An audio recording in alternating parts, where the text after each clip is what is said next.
Tiga hal penting ini wajib lo tahu biar lo nggak nganggung kalau diajak ngobrol sama native. Hai, kenalin gue Lucky. Di D3 kali ini kita akan belajar mengenai sapaan, cara menjawabnya, dan pamit.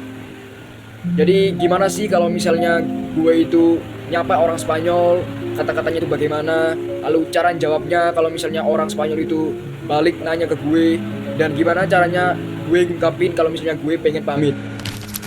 Nah, pertama kita masuk ke cara nyapa. Jadi kalimat sapaan yang sering gue temui atau sering digunakan itu ada como estas untuk informal, como está untuk formal, dan qué tal. Nah, lu bedanya como estas sama como está itu apa? Informal atau informal itu apa?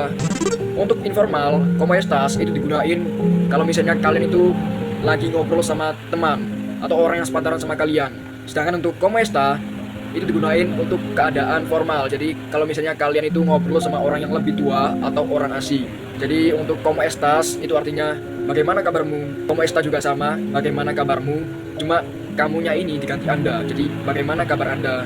Lalu ketal. Ketal itu artinya apa kabarmu atau apa kabar. Selanjutnya cara menjawab. Untuk cara menjawab ini disesuaikan sama kondisi kalian ya.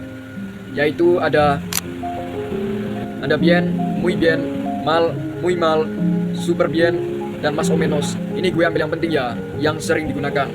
Jadi bien itu artinya baik, muy bien artinya sangat baik, mal artinya kurang baik, muy mal sangat kurang baik atau sangat tidak baik, dan más o menos tuh biasa-biasa aja. Nah, jadi kalau misalnya kalian pengen nambahkan kayak sangat, itu tambahkan muy. Lalu kalau misalnya kalian pengen jawab aku baik, gimana tuh caranya? Tinggal tambahin estoy. Jadi estoy bien, estoy muy bien, estoy más o menos, dan lain sebagainya. Yang terakhir yaitu pamitan. Jadi ada beberapa kata pamit yang sering digunakan, yaitu ada hasta luego, hasta la pronto, hasta mañana, hasta la próxima, adios, ciao.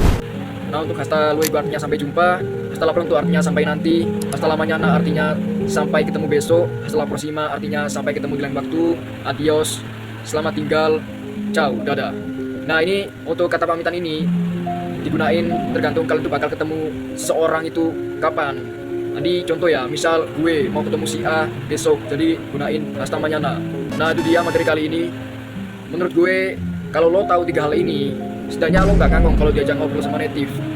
Jadi lo paham lah gimana cara jawabnya. Cukup sekian dari gue. Menurut gue ini materinya gampang ya, jadi nggak terlalu susah. Covernya juga dikit kan. Kalian tinggal ngapalin hal-hal yang penting-penting aja.